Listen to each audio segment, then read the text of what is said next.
The shuttle descended through the atmosphere of the Galactic Council's primary station. Lisa Hoffman sat in the window seat and watched the massive structure grow larger. The station was shaped like a giant wheel, rotating slowly in the void of space. Thousands of ships docked at its edges. Beings of every shape and size moved through its corridors. Lisa had spent 30 years as a Marine Corps officer before retiring. She had seen combat in 12 different theaters. She had buried more friends than she could count. Her hands had pulled triggers, and her orders had shaped battles. But nothing in her military experience had prepared her for this moment. She was walking into the largest assembly of alien species ever gathered, and Earth had just made contact for the first time in human history. Commander Victor Zhang was waiting for her at the docking bay. He wore the uniform of Earth's Defense Force. His uniform was simple, practical, built for function rather than decoration. He had served alongside Lisa in 3 different conflicts. They trusted each other completely. "They think we are weak," Victor said without greeting. He did not waste time with pleasantries. "They think we are children," Lisa replied. She had read the preliminary reports. The Galactic Council had studied human biology, human psychology, human culture. Their conclusions were insulting but predictable. They saw humans as fragile creatures. They saw Earth as a backwater world that needed supervision. The council chamber was immense. Lisa stood in the center of a circular platform. Above her rose rows of seats, each occupied by representatives from different alien species. The Vexthari sat in the upper left section. They were tall beings made of what looked like crystalline material. Their voices sounded like wind chimes. The Kalmorni occupied the opposite side. They had 4 arms and moved with fluid grace. The Sethian collective took up the largest section. They were reptilian, muscular, and carried themselves with obvious pride. High Council Amon represented the Vexthari. He had been alive for 4,000 years. He had seen the rise and fall of 3 dozen spacefaring civilizations. His voice carried absolute authority.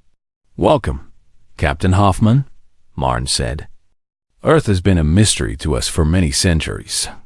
Your species has developed technology, built cities, created art. These are the signs of intelligence. But they are small things. Your world is savage. Your nations wage constant war against each other. Your people suffer from hunger, disease, and chaos. This is not the sign of a species ready to join the galactic community." Lisa felt anger rise in her chest. She forced it down. She had prepared for this. She had studied every report about galactic politics. She understood that the Council saw Earth through the lens of their own experience. The Vexthari had achieved peace 10,000 years ago. The Kelmorni had left their world 5,000 years ago. The Sethians had conquered their home world 3,000 years ago. "Earth is a young world," Lisa said. Her voice was steady and calm. "We are still learning, but we are learning fast. Our capacity for innovation, for survival, for overcoming challenges is remarkable. We have endured ice ages, asteroid impacts, massive extinctions. We have survived plague, war, and famine. Humanity does not break easily." Marn made a sound like tinkling glass.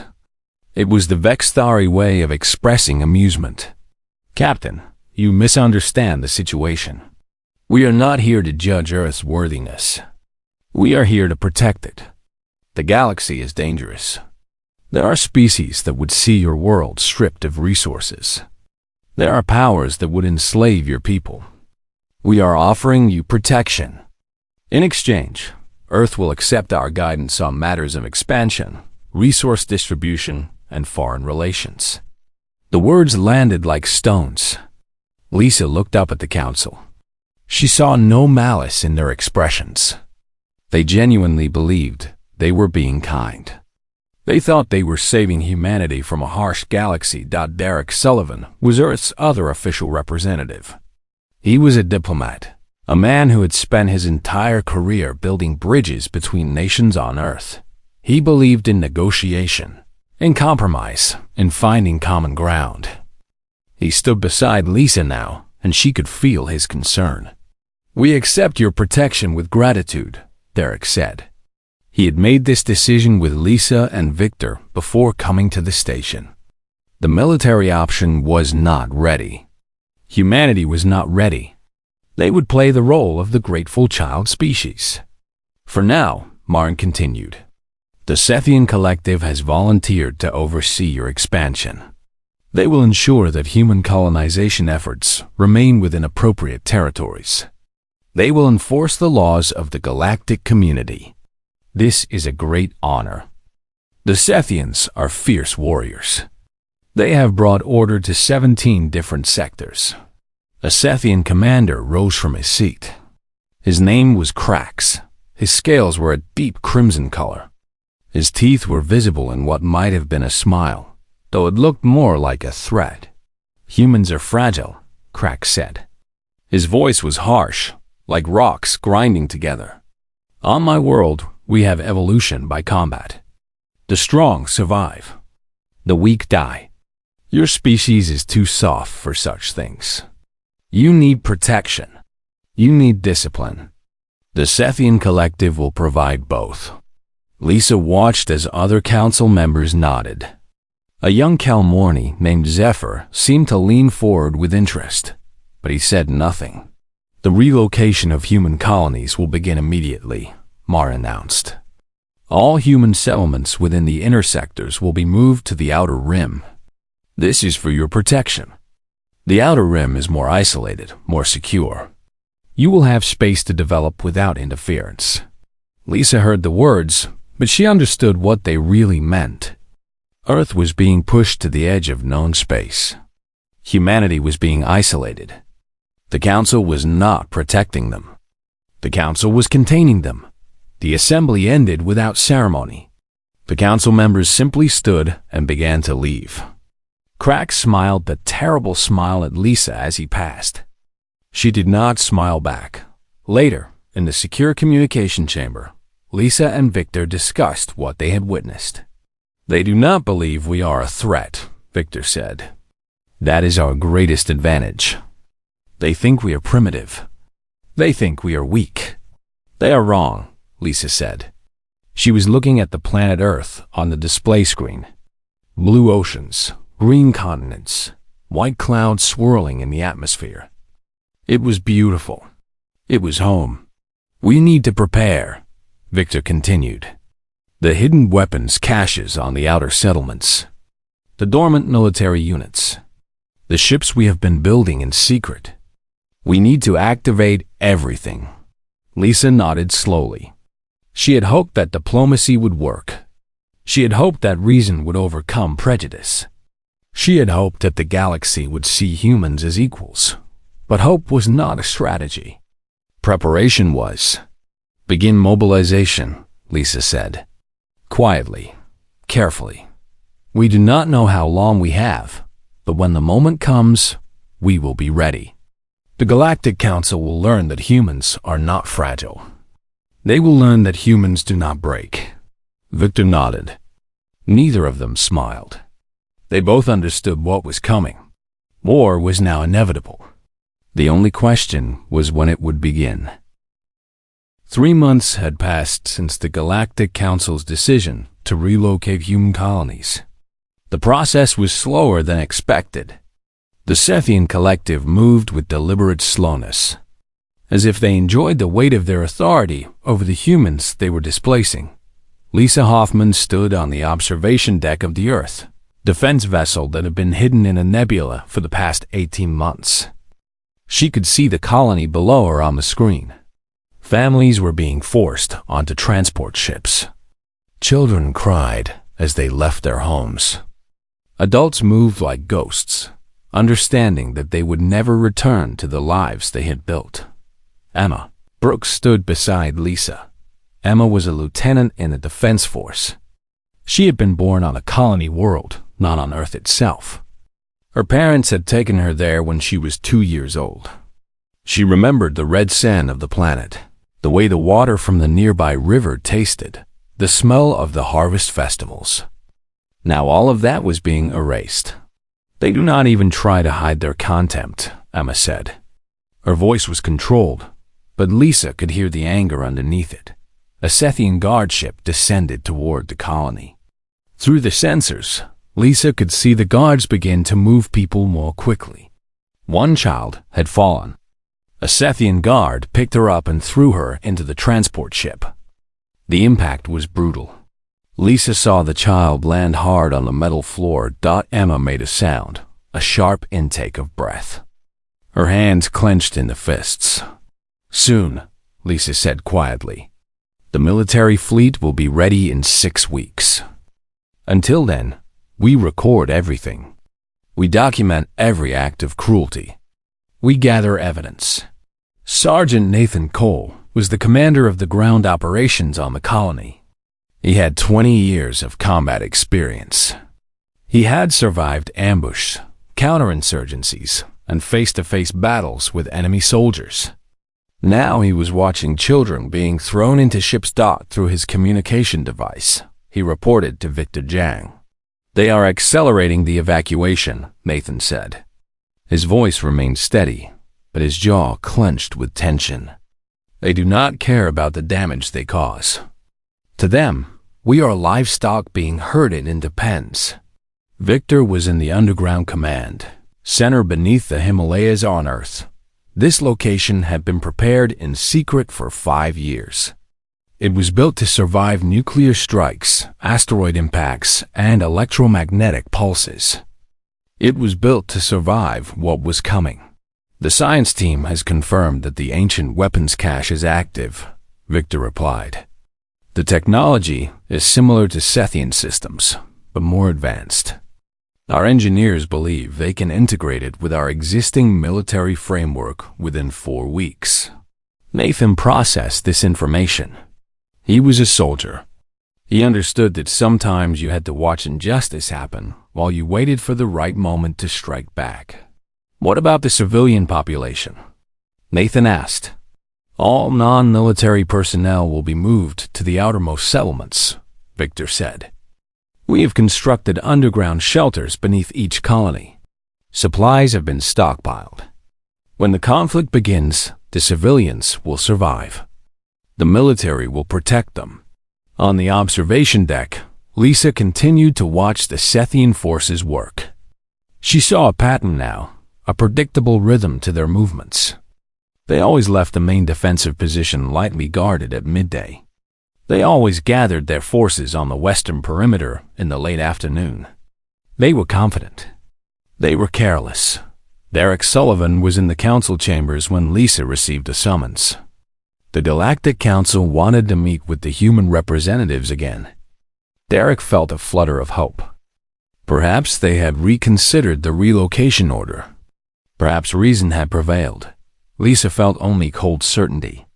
This was going to be another humiliation. She prepared herself for it anyway. In the council chamber, High Councilor Mon sat higher than before. The elevation was deliberate, a physical representation of the hierarchy the council was establishing. Lisa stood below, looking up. We have made a decision, Marn announced. Your colonies are being relocated to the outer rim sectors. However, your resource allocation has been reviewed.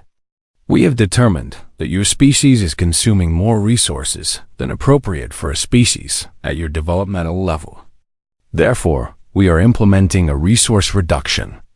Your colonies will receive 50% less agricultural supplies, water purification systems, and medical technology. Lisa felt Derek tense beside her. A 50% reduction would cause suffering. It would cause disease. It would cause death. We have objections to this decision, Derek began. His diplomatic training taught him to find compromise, to suggest alternatives. Crack stood before Derek could finish speaking. You have no right to object, Crack said. His voice was flat, without emotion. You are here because we allow it. You live because we permit it. You will accept these conditions, or we will find this unacceptable." The implication was clear. Resistance meant extermination. Derek sat down. Lisa said nothing. That night, Lisa transmitted a secret message to Victor. It contained only 4 words: "Activate all dormant units." Victor received the message in the underground command center. He forwarded it to military commanders across the 3 human-settled galaxies. The message was received in 800 different locations. In each location, soldiers who had been living in civilian settlements for months began to move. They collected hidden weapons. They activated hidden communication systems. They prepared. Nathan Cole received the order while he was helping to organize the final phase of the colony evacuation. He took his team into the underground shelter and armed themselves. 16 soldiers, rifles, explosives. It was not much against the Sethian forces above them, but it was enough to resist. Emma Brooks boarded the hidden military vessel. The crew was already in their positions. The weapon systems came online. The shields activated. The ship rose out of the nebula where it had hidden for so long. In the colony below, a Sethian commander named Vec was reviewing the day's work. The evacuation was proceeding perfectly. The humans were moving without resistance. They were obedient. They were broken. That was when the hidden weapons cache activated. The ancient technology rose from beneath the colony's surface. Vex stared at it in shock. This was impossible. The humans had not displayed this level of technology. The humans had no advanced weapons. "Contact the collective immediately," Vic commanded. His voice shook. "Tell them that the humans are not what we thought." The message went out across the communication networks. The Galactic Council received the signal. High Councilor Marn sat in his chamber and listened to the report. For the first time in 4,000 years, the Vestari felt fear. On the observation deck, Lisa watched as the awakened defense systems powered up. Around her, alarms sounded in the military vessel. But she did not move. She simply stood and watched as humanity began to fight back. "Send a signal to all human forces," she commanded. "Tell them that the time has come. Tell them that we are no longer hiding.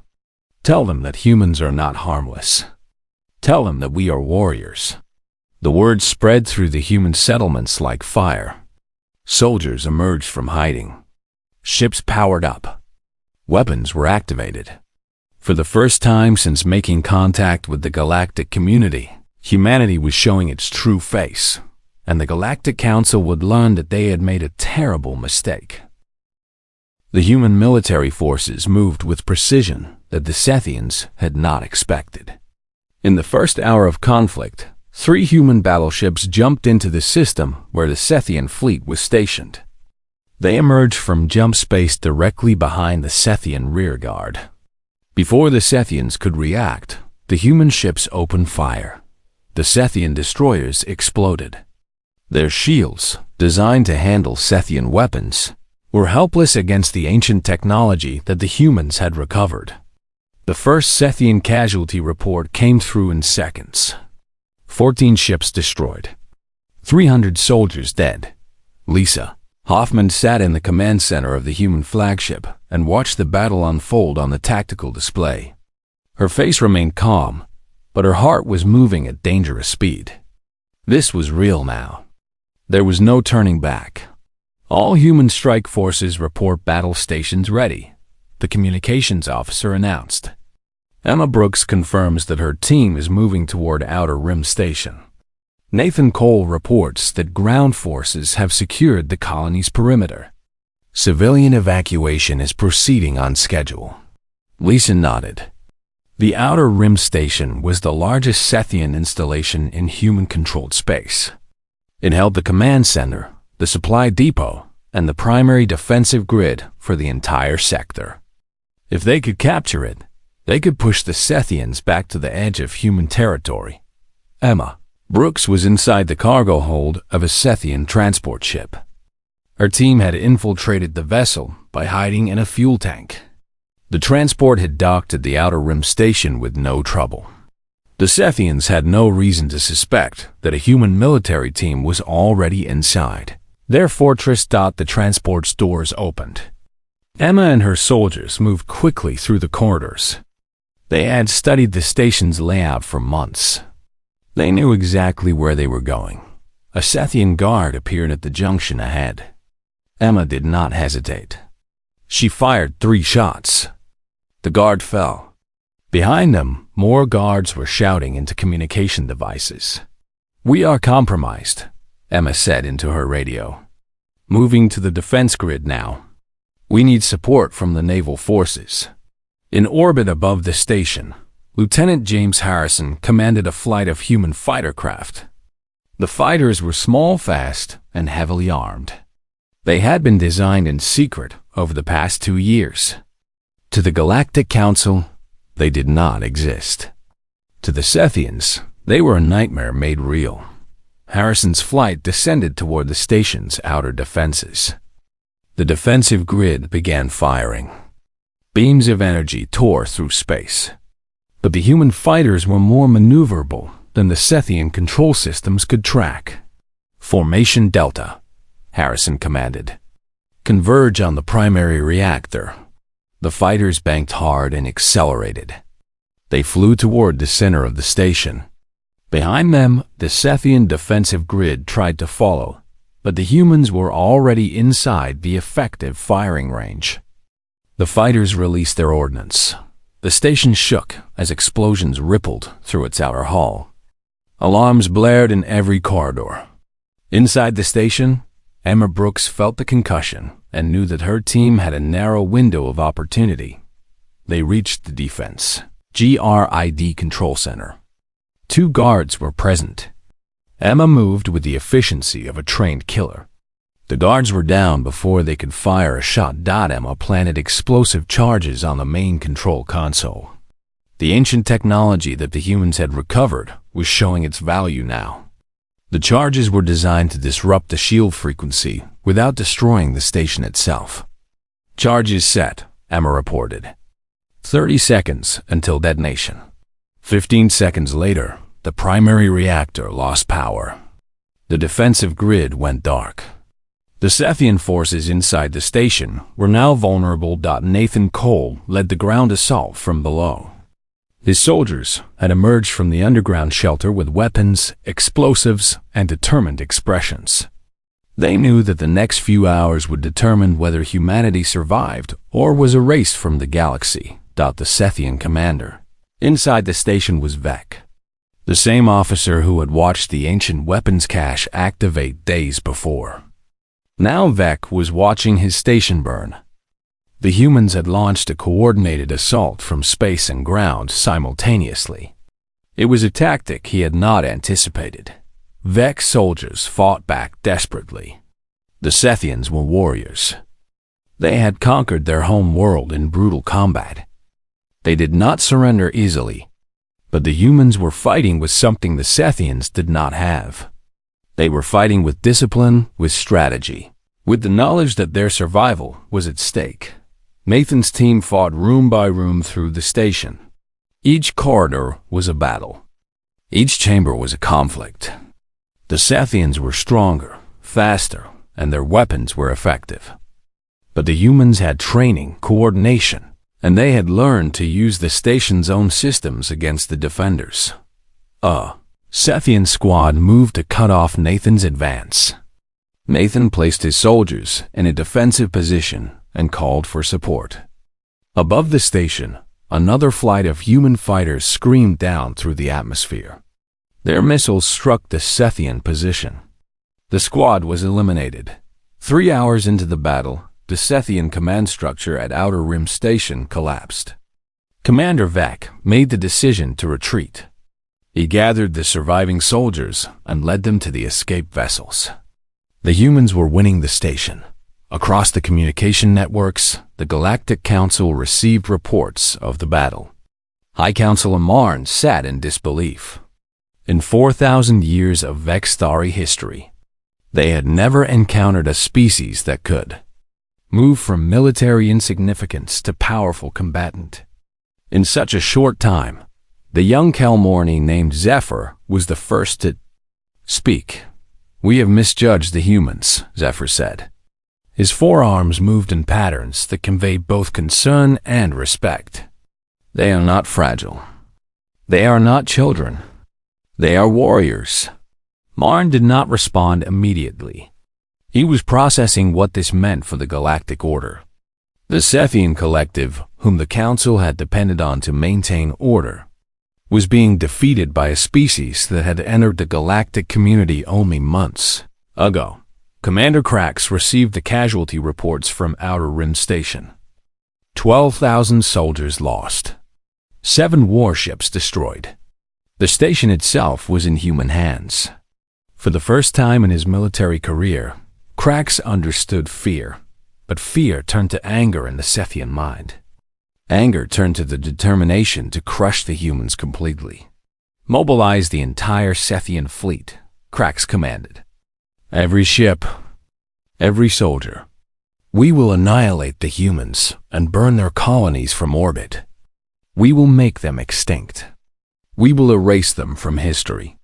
In the command center beneath the Himalayas, Victor Zhang received intelligence about the Sethian mobilization.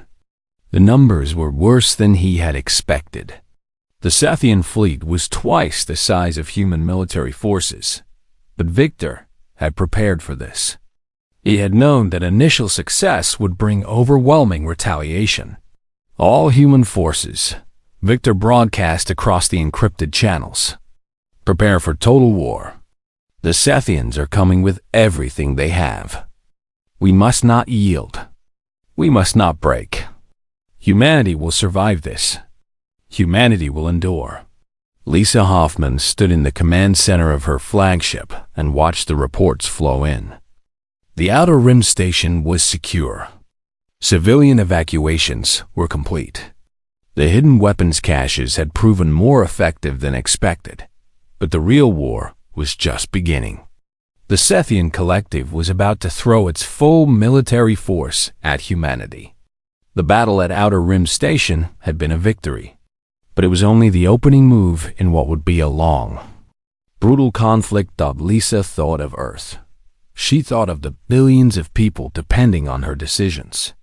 She thought of Emma Brooks, Nathan Cole, and all the other soldiers who would die in the coming battles.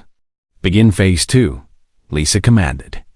"All fleet units prepare for the Sethian advance.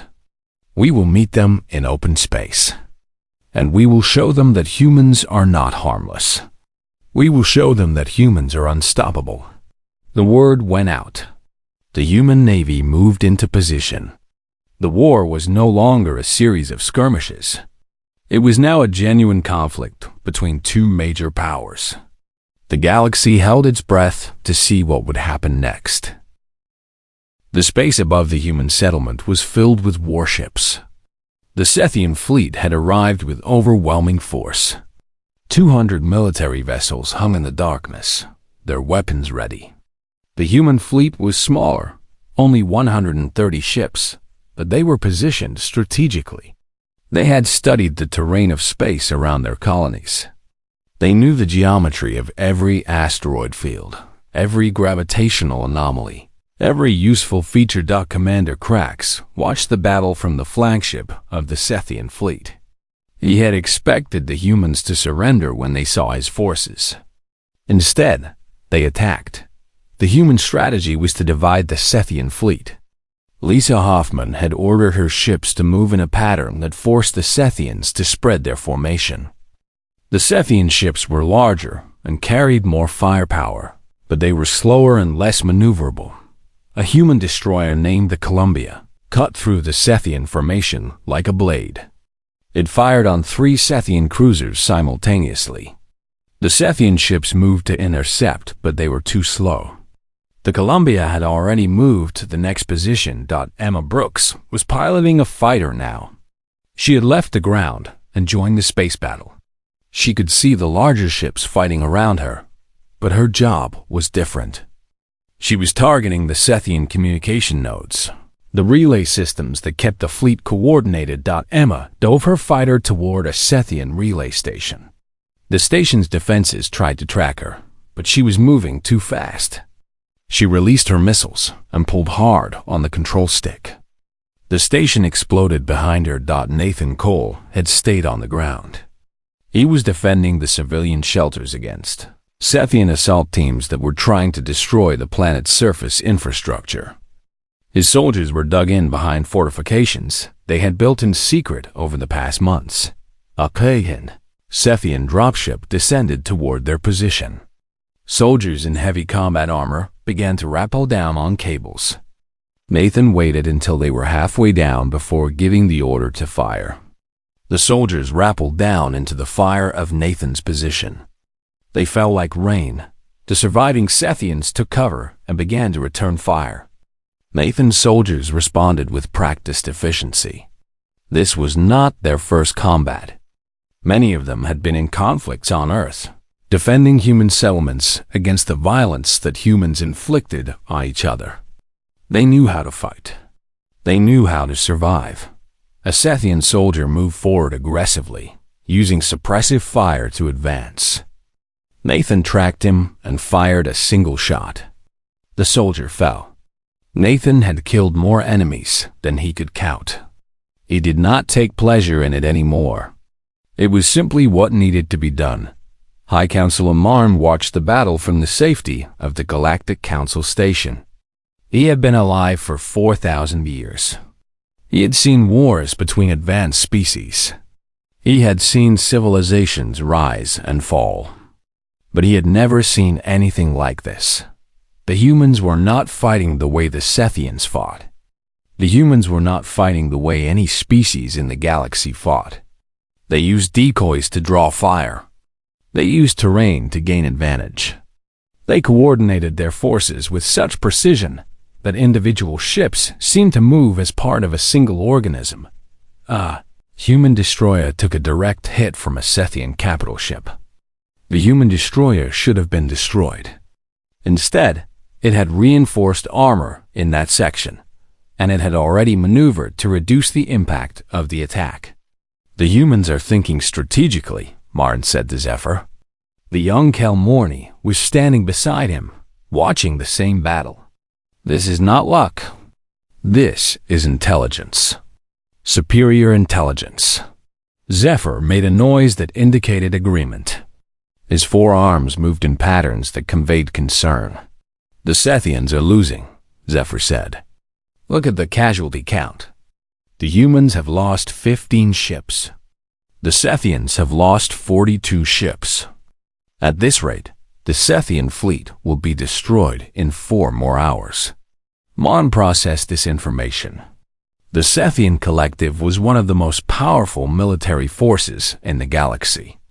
They were losing to a species that had entered galactic civilization only months ago. In the Human Command Center, Victor Zhang received the updated casualty report. The Columbia had been destroyed. 1,500 human sailors had died when the ship was hit by Sethian missiles. The loss hurt, but it was not unexpected. War always had casualties. All fleet commanders, Victor broadcast. The enemy is beginning to retreat. Continue aggressive pursuit. We are not fighting for territory anymore. We are fighting for the right to exist as a free people. Do not allow them to escape. Lisa Hoffman stood on the bridge of her flagship and watched as the human forces moved in for the final assault. She had not slept in 36 hours. Her eyes burned, but her mind was sharp. Emma Brooks had landed her fighter on the flagship to refuel. She was covered in sweat, and her hands were shaking from adrenaline and exhaustion. Lisa saw her enter the bridge and nodded at her. You have done excellent work, Lisa said. Emma did not smile. How many people are we going to lose before this is over? She asked. Lisa did not answer immediately. She was looking at the tactical display. She was seeing the positions of every human ship, every soldier, every civilian in shelter. However many it takes, Lisa said finally. We are not fighting because we want to. We are fighting because we have no choice. The Sethians wanted to contain us, control us, and eventually eliminate us. This is not aggression. This is self-defense. The battle continued for another 4 hours. The Sethian fleet tried to regroup several times, but each time the humans broke their formations. The Sethian ships were forced to retreat. Backing away from human space dock, Commander Krax made the decision to withdraw the remainder of his fleet. He had lost 120 ships and 90,000 soldiers. The human fleet was damaged but intact. The humans had won the battle. Lisa Hoffman transmitted a message across the communication networks. The message was directed at High Counselor Marn and the entire Galactic Council. "This is Captain Lisa Hoffman of Earth," she said. Her voice was steady and clear. "The Sethian military forces have been driven from human space. We are prepared to defend our territory against any further aggression. But we are also prepared for peace. We have no desire to conquer other worlds or to impose our will on other species. We wish only to be treated as equals. We wish only to live free." The message was received throughout the galaxy. The great powers began to talk. The Kelmorni sent messages expressing interest in establishing peace. Even some of the smaller species began to reach out, but the Sethian collective was not ready to accept defeat. They began to mobilize additional forces. They called for volunteers from allied species. They prepared for a second assault, larger and more brutal than the first. Victor Jang received the intelligence. The Sethians were not finished. They would not accept the loss. "Tell all human forces," Victor commanded. "Repair your ships. Refuel your fighters. Treat the wounded. Rest. We will have time to recover. The next battle will be harder than this one." Nathan Cole sat in the shelter with the civilian population. People were crying. Some were celebrating the victory. Others were mourning the dead. He thought about how many more would die before this war was over. He thought about Emma Brooks, still fighting in space. He thought about Lisa Hoffman, making the decisions that meant life or death for millions. He thought about Victor Jang, coordinating a war that humanity should not have been fighting. But humans had always fought wars they should not have fought. Humans had always found the strength to continue when others would have surrendered. "This is not over," Nathan said to himself. "It is just beginning." And in the darkness of space, the human fleet prepared for the next battle. The war between humanity and the Sethian collective was far from finished. But something had changed. For the first time, the galaxy realized that humans were not weak. Humans were not harmless. Humans were warriors, and warriors always found a way to survive. The final battle lasted 7 days. The Sethian collective returned with additional forces from across their territory. They brought weapons of terrible power. They brought soldiers from a dozen different species that had allied with them. But they could not break the human defense. Emma Brooks was no longer flying fighters. She had taken command of a human cruiser. She had seen too much of the war to remain a pilot. Now she directed the actions of hundreds of soldiers and oversaw the operation of complex weapon systems. She had become what she never wanted to be. She had become a killer on a large scale. Nathan Cole had expanded his ground operations. He now commanded 10,000 soldiers across 5 different planets. He was fighting a war against enemies that had superior weapons and superior strength. But his soldiers had something the Sethians did not possess. They had discipline born from long years of studying warfare. They had strategy evolved from conflicts between human civilizations. They had something that could not be measured, but was visible in their actions. They had the will to survive. Lisa Hoffman sat in the command center and watched as the human forces pushed deeper into Sethian space. The ancient weapons that the humans had recovered were proving invaluable. The technology was more advanced than anything the Sethians had developed. It was possible that it came from a civilization that had existed before the Sethians, before the Vextari, before any of the current galactic powers. The weapons had a cost, though. Each time they were used, they required extensive maintenance and resource input. The human fleet was consuming supplies at an unsustainable rate. Within 3 months, the weapons would need to be deactivated for a complete overhaul. This knowledge drove Lisa to push harder. She knew that she had a limited window of opportunity.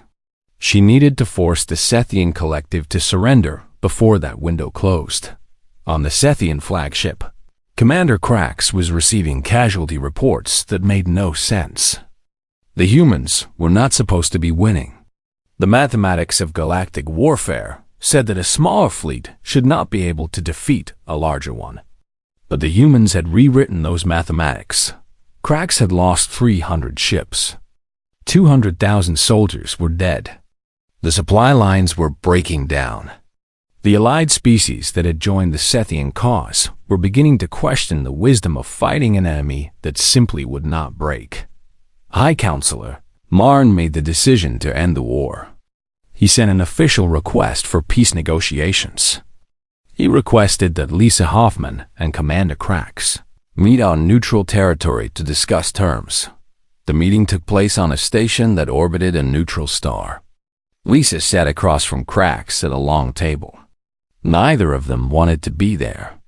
Both of them had lost too much to feel anything but exhaustion. The Sethian collective will withdraw from all human territories, Marn said. He was speaking through a communication link. We will recognize Earth and all human colonies as independent states with full rights within the Galactic Council. Lisa considered the offer. She had fought for this moment. She had ordered the deaths of thousands of humans so that this moment could arrive. But now that it was here, she felt nothing but the weight of responsibility. We accept your offer, Lisa said, with conditions. The Sethian collective will pay reparations for the destruction of human settlements and the loss of human life. The Sethian collective will withdraw from the Outer Rim territories within 6 months. And Commander Krax will face trial for war crimes against the human population. Krax made a sound that was almost a snarl, but he did not object. The Sethians understood that they had lost. It was time to accept the terms of the victor. The peace agreement was signed 3 days later. The Galactic Council formally recognized humanity as an independent spacefaring civilization with full rights and privileges. Earth was granted a permanent seat on the Council. Lisa Hoffman was appointed as Earth's representative. The war was over. Emma Brooks returned to Earth for the first time in 18 months. The planet looked smaller than she remembered, but it also looked more precious. She walked through the streets of the capital city and saw people celebrating. Humans had won. Humanity had survived, but Emma could not celebrate. She had killed too many Sethian soldiers. She had seen too many humans die. The victory felt hollow, bought at a price that could never be repaid. She went to a memorial garden where the names of fallen soldiers were listed.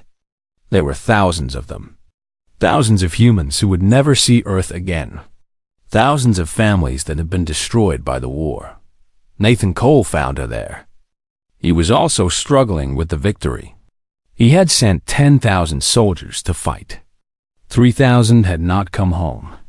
They died for freedom, Nathan said. It was what soldiers always said. It was what had to be believed. They died because we had no choice, Emma replied. They died because the galaxy decided we were not worthy of existing as equals. That does not feel like victory to me. Nathan did not answer. He simply stood beside her in the memorial garden and shared her grief. Victor Jiang made the announcement that the human military was transitioning to a peacetime footing. Soldiers would be reassigned to civilian industries. Ships would be converted to peaceful purposes. Weapons would be deactivated and stored. But Victor also made it clear that humanity would maintain a strong defensive capability. The galaxy had shown that it could turn on the weak. Humanity would never be weak again. Derek Sullivan became the chief diplomat for human affairs. He worked with the Galactic Council to establish cultural exchange programs, trade agreements, and diplomatic protocols. He helped build bridges between human civilization and the other species of the galaxy. The young Kelmarni named Zephyr became humanity's strongest advocate within the Council. He argued for human rights and human interests. He had witnessed the war and understood the price that humans had paid to earn their freedom. Zephyr and Lisa Hoffman became friends. They met regularly to discuss the future of the galaxy. They believed that the conflict between the Sethians and humans had been an opportunity for growth. The galaxy would be stronger for understanding what humans were capable of. Commander Krax was tried for war crimes.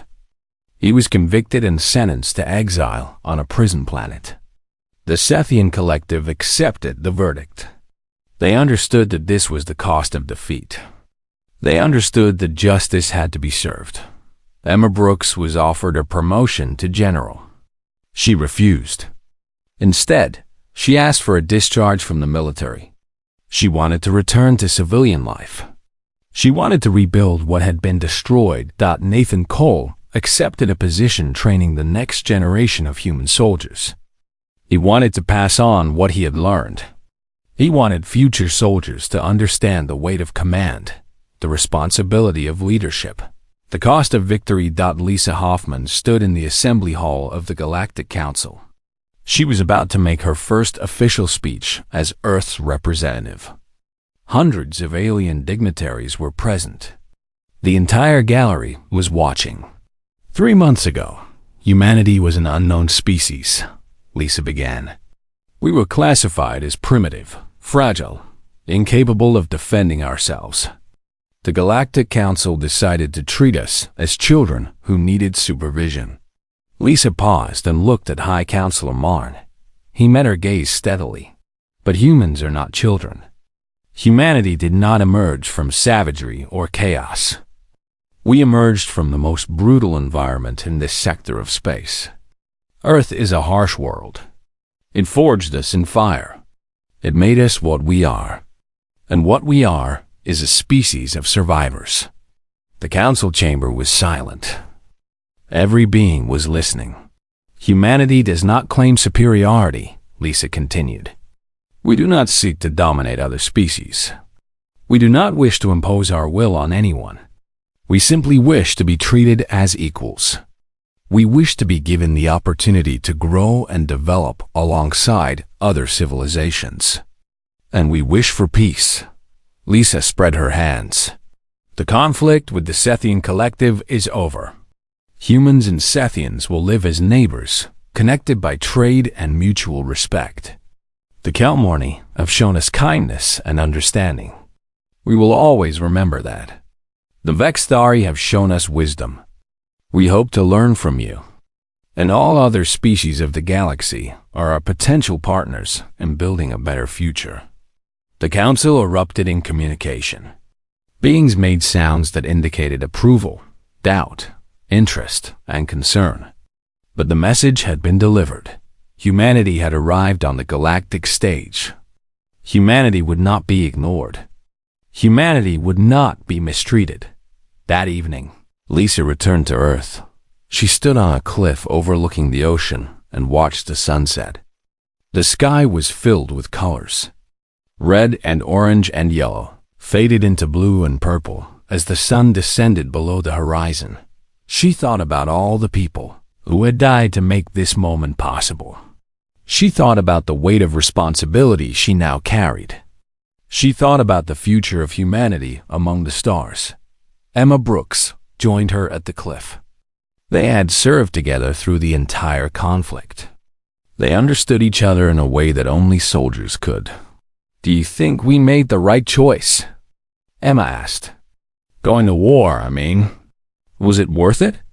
Lisa considered the question carefully. She thought about the casualties, the destruction, the pain that the war had caused. I think, Lisa said slowly, that we had no choice. The Sethians would have destroyed us eventually. The only question was whether we would fight back or accept our extinction.